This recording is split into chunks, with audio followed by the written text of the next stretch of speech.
Passo agora a palavra à nossa próxima oradora, conhecida de muitos de nós que aqui estão, muito querida de nós todos que aqui estamos também, nos vai então falar, que é doutorada em História Medieval pela École de Haute Étude en Sciences Sociales, Paris, e Universidade Nova de Lisboa.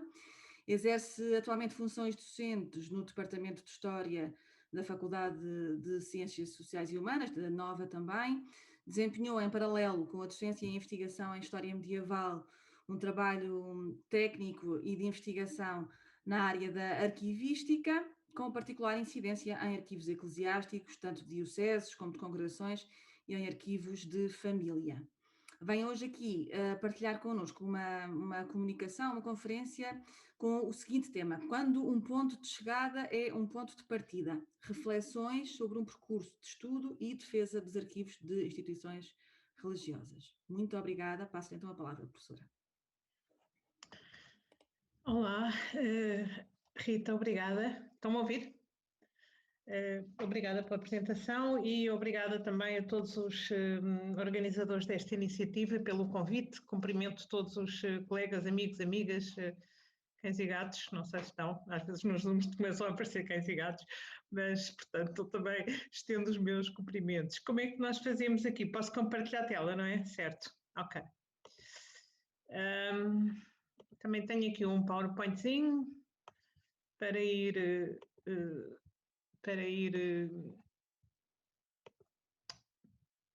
acompanhar, não perder também como fez o Nuno. Deixem-me só arrumar isto.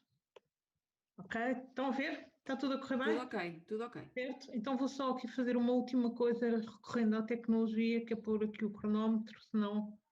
Ok, eu própria também darei uma ajuda nisso. E legal, que é um bocadinho que às vezes me esqueço. Ora bem, portanto, a minha comunicação é esta, tem este título, como indicou a Rita, quando o ponto de chegada é um ponto de partida. É o título, depois tem este subtítulo, as reflexões sobre o percurso de estudo e defesa dos arquivos de instituições religiosas. Porque é interessante jogar com estas coisas, não é? Com estas expressões, o ponto de chegada, salientando que houve um caminho percorrido, mas também o ponto de partida, salientando que esse caminho nos ensina que é importante estar sempre a recomeçar, aprender com o passado, ou não fôssemos nós historiadores, mas não aprender de um ponto de vista de mestres da vida, não é? Mas sim como a vida como mestra da história e da nossa atuação nela. E depois destas belas reflexões, vamos então passar a coisas mais práticas. A minha comunicação tem esta... Vamos lá ver se isto funciona, certo? Seguinte, não sei porque ali não está a funcionar, aqui também não. Ok. Alguns marcos e pontos fortes, é a primeira parte. Depois, algumas lacunas, estamos em sede de reflexão. Falar estes dois primeiros a partir do nosso próprio trabalho, no Centro de Estudos de História Religiosa. Embora eu não esteja aqui a representar o Centro de Estudos de História Religiosa, que está muito bem representado pelos seus responsáveis, todo o meu trabalho com os arquivos religiosos se desenvolveu nele, portanto será uma reflexão feita a partir daí. Alargada depois ao contexto envolvente na sociedade portuguesa, na sociedade europeia, em duas vertentes, a formação e a investigação teórico-prática e financiamento desta, e por fim a conclusão, como prometido no título, propostas. Ora bem, o Paulo Fontes já referiu alguns dos marcos do nosso trabalho. O Nuno Estevão também fez o favor de compilar um conjunto de informação. Essas compilações são sempre importantes porque nos permitem ver que, afinal de contas, já fizemos muita coisa. Não é para nos lisonjearmos, mas para nos recordarmos do que fomos fazendo, do entusiasmo que pusemos no princípio, das dificuldades que às vezes apareceram, mas que foram suplantadas, e das coisas que ainda sonhamos fazer.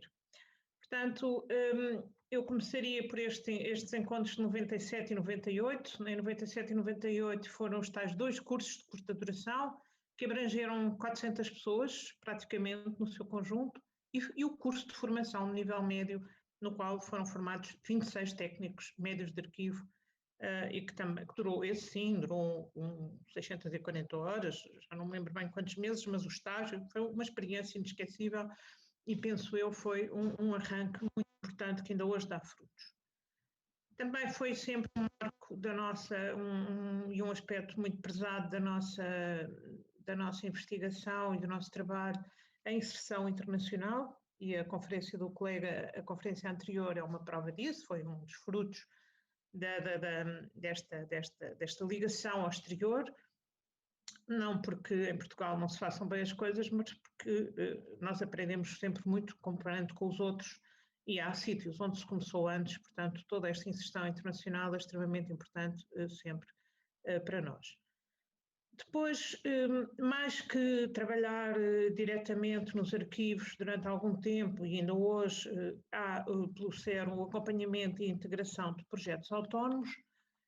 Isto é gratificante ver que as instituições autonomamente se consciencializam da necessidade de fazer alguma coisa sobre os seus arquivos e se dirigem ao Centro de Estudos de História Religiosa para acompanhamento.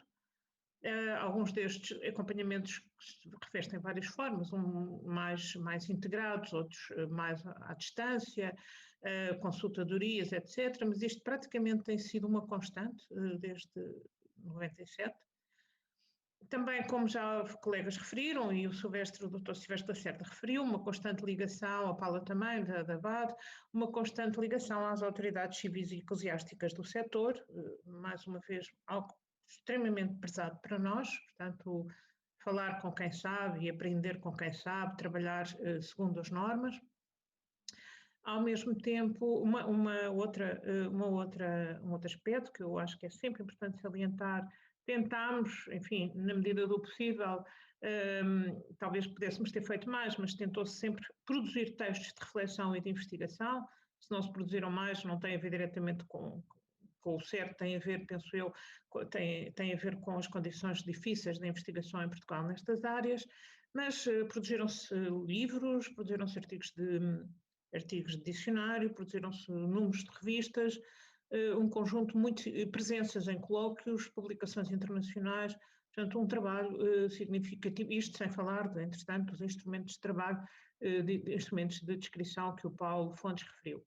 Finalmente, este lançamento e a manutenção do portal Papiro, eu permito-me distinguir, aqui não tive praticamente nada a ver, mas eu penso que é um portal muito relevante e representa um enorme esforço de trabalho. Evidentemente, eu gostaria que nós tivéssemos as condições que tem as dioceses alemãs, as dioceses austríacas, enfim, não quero ser invejosa, mas as nossas condições são muito mais reduzidas, mas no meio disto tudo o portal Papiro representa um grande esforço e, que eu saiba, é um dos poucos portais mantidos há bastante tempo dentro de uma tipologia de arquivos. Algumas lacunas, e aqui vou ser um bocado drástica, eu sei que está toda a gente bastante contente, eu também estou contente que finalmente este encontro se tenha realizado, mas nós continuamos com algumas lacunas, que algumas delas referimos desde o princípio, a ausência de uma associação do setor. A Associação de Arquivos Eclesiásticos existem em vários, eu digo aqui eclesiásticos, ou de instituições eclesiásticas e de instituições religiosas, claro. É muito útil, eu penso, não diria que é fundamental, mas potencializa muito as ações. Também nós mantemos esta carência, uma informação padronizada e segura para diagnósticos da situação dos arquivos de instituições eclesiásticas ou religiosas, ausências de guias e roteiros. O Nuno falou da publicação de um guia online, seria excelente. Devemos alargá-las no futuro a procedimentos de abertura, preservação, de abertura das salas, etc., de preservação, etc., etc. A ausência de planos de intervenção sectorial, pode ser que o facto de existir uma associação, esta rede, permita fazer isso, mas as intervenções setoriais são muito importantes, não é? Planeá-las em conjunto e por passo a passo. ausência de formação sistemática. Interrompemos a formação e ela nunca mais foi feita, e sem dúvida muita água correu desde essa altura. Há mestrados, há pós-graduações, há todas as formações da BAD, mas a formação sistemática neste tipo de arquivos era importante fazê-la.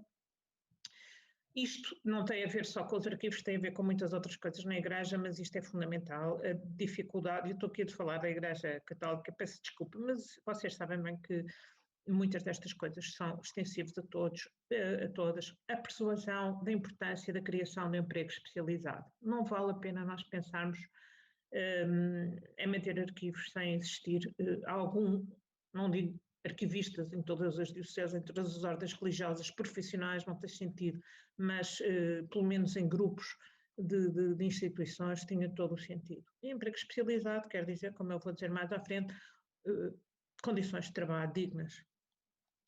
E depois a dificuldade na manutenção de uma qualquer forma de agrupamento académico especializado. Isto poderá ter tido como consequência um certo afastamento da atualização internacional.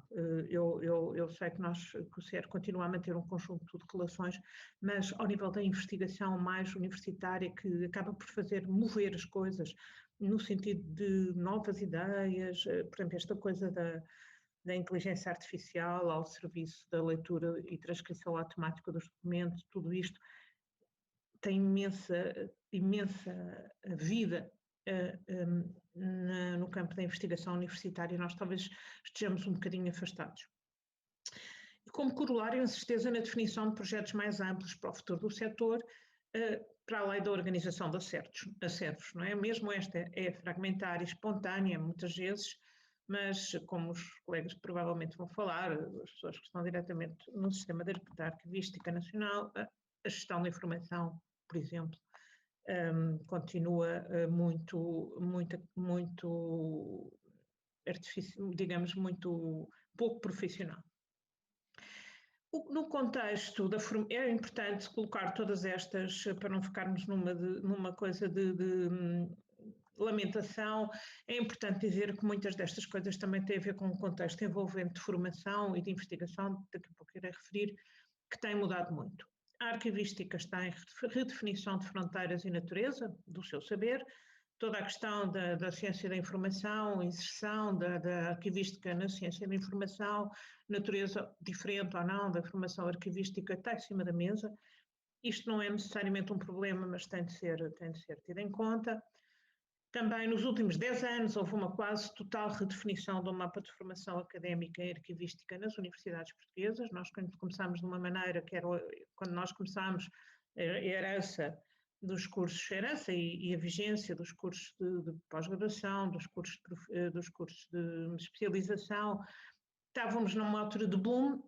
Nos últimos 10 e, na verdade, nos últimos 5, houve uma grande retração e houve uma grande modificação deste mapa. E isto é muito relevante. Na FCSH, por exemplo, nós tínhamos um mestrado em que existiam um mestrado maior, que existiam 2 estágios, e nestes estágios existiam muitos alunos interessados em arquivos mesmo, em arquivos históricos, em gestão de informação também, mas de instituições religiosas, e fizemos muito trabalho nesse âmbito, e só para dar este exemplo desapareceu.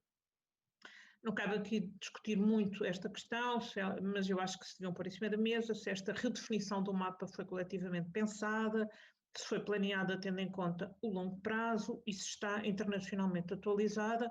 Eu diria que me inclino mais para uma resposta negativa a todas as questões, até porque eu tenho muita dificuldade hoje em dia em encontrar arquivistas que saibam realmente, sobretudo nas camadas mais jovens, há uma grande dificuldade em saber, às vezes, o que é um arquivo. Eu sou completamente a favor de paradigmas novos, mas eu acho que os paradigmas novos têm de integrar os antigos, e não são assim tão antigos, e além disso, acho que internacionalmente a tendência, estamos a ir um bocadinho ao arrepio das tendências internacionais mais atuais. A percepção disto por parte do CER é necessariamente limitada, no sentido em que o CER é um centro de história religiosa, claro, de história e património, etc., mas não é também é uma percepção limitada por parte de muitos departamentos de história, muitos centros de história. Depois, qual é a percepção disto por parte das instituições eclesiásticas que precisam de arquivistas? Acho que então essa é quase nula. Há vantagem, e aqui ponho a questão, há vantagem e há realismo na criação de uma formação académica geral, mas com uma componente forte de especialização, com eventuais parcerias internacionais, tendo em conta o que eu acabo de dizer em relação ao envolvente geral. E para todos os que estão aqui de instituições religiosas, há vontade de compromisso por parte das instituições beneficiárias, porque é um componente importante para se conseguir levar isto para a frente. Contexto envolvente em termos de investigação, teórico-prática, eu chamo aqui teórico-prática porque nós temos de trabalhar também do ponto de vista prático com os arquivos, e o financiamento. Nós hoje, isto não é hoje em dia, há algumas décadas, nada funciona se não existir um financiamento da investigação. E eu tenho constatado também nos últimos 10 anos o desaparecimento, não existia muito, mas agora não há nada, uma quase total ausência nacional de fomento à investigação neste setor, contrariamente à tendência internacional de fomento à preservação e disponibilização digital de acervos. Ultimamente avaliei coisas na Bélgica, o colega agora falou do setor alemão, germânico, etc. Ontem também me chegou uma lista dos projetos financiados em humanidades na América, em que mais de 2/3 eram de investigação e preservação em arquivos. Aqui nós não temos praticamente possibilidade de concorrer a nada neste setor. O financiamento europeu está mais disponível, mas está inserido sobretudo na área mais vasta do património, no qual os arquivos têm uma expressão limitada, mas quem não tem cão caça com gato, e nós temos de gerir isto aqui. Eu continuo a achar que no financiamento europeu está uma boa parte da solução, mas é claro que são cartas de um jogo muito mais alto, onde não podemos ir, no nacional não podemos ir com amadorismos, no internacional nem vale a pena o trabalho de continuar neste esquema, não é? Há uma necessidade de proativismo por parte das instituições interessadas e talvez seja indispensável um centro de investigação competitivo e capaz de angariar projetos. Quem fala de um centro fala de um consórcio, possivelmente. Estou a chegar ao fim, não quero demorar muito mais tempo e falaria então das propostas conclusivas. Eu acho que estamos num momento de charneira e penso que saúdo muito esta iniciativa do Centro de História Religiosa em lançar a rede da qual se fala há imenso tempo e avançar. E acho que a Igreja Católica em especial e esta congregação de boas vontades em torno do centro, mas a Igreja Católica tem condições e tem responsabilidade única para avançar. Arquivos riquíssimos, um centro universitário que trabalha no setor há 25 anos, de borla a maior parte das vezes, um número razoável de arquivistas especializados no terreno. Portanto, eu acho que aqui há uma questão de responsabilização e de assunção de responsabilidades a gerir. Porém, é indispensável passar para uma abordagem moderna e não, cá está uma palavra-chave, não paroquial do problema. Em primeiro lugar, investir em qualificação profissional e académica. Depois, investir na criação de postos de emprego em condições profissionais dignas. É evidente que não se consegue manter muito mais tempo, não se consegue manter os arquivistas não especializados, têm maior importância, mas como a comunicação do colega mostrou, o futuro é tecnológico, o futuro é de ligação, o futuro são paradas bastante altas para conseguirmos manter um nível mínimo igual ao que se faz lá fora, e já viram as potencialidades extraordinárias e também a libertação que os exemplos que ele mostrou trazem, não é? Investir nos serviços de arquivo, valorizando uma riqueza menosprezada, não se pode apenas investir nos jardins, nos museus, em todas as outras coisas, belezas arquitetónicas, monumentais das igrejas, tanto os arquivos estão lá dentro, mas os arquivos têm a informação, têm a história, têm a prova, que falou o Silvestre Lacerda, têm a memória. Investir numa condução colaborativa do setor, em que a reflexão científica e universitária esteja fortemente presente. Não é por ser uma universitária que eu digo isto, mas é porque realmente, quando pensamos, quando refletimos, quando pensamos no progresso fundamentado, as coisas vão para a frente, de outra maneira. Não é satisfazer as necessidades do dia a dia, é pensar no futuro e pensar de uma forma construtiva. E, finalmente, criar as tais condições para concorrer a financiamentos nacionais e internacionais competitivos, porque sem isto nós não vamos lá, não é? Mas para irmos a isto, temos de, autonomamente e a partir das instituições, temos de corresponder, temos de fazer os itens anteriores dessa checklist, e porque se nós vamos competir, se nós vamos concorrer de uma forma, cá estão eles, querem tudo, não querem, não dá nada, não dão nada, não vamos ter hipótese. Portanto, realisticamente, são estas as minhas conclusões, as propostas. Eu acho que a responsabilidade está nas nossas mãos. Apelo também à responsabilidade das instituições responsáveis, donos dos arquivos, afinal, não são nossos, são de todos, mas não são. Há uma questão de propriedade e há uma questão de responsabilidade que é preciso que seja assumida. Obrigada a todos.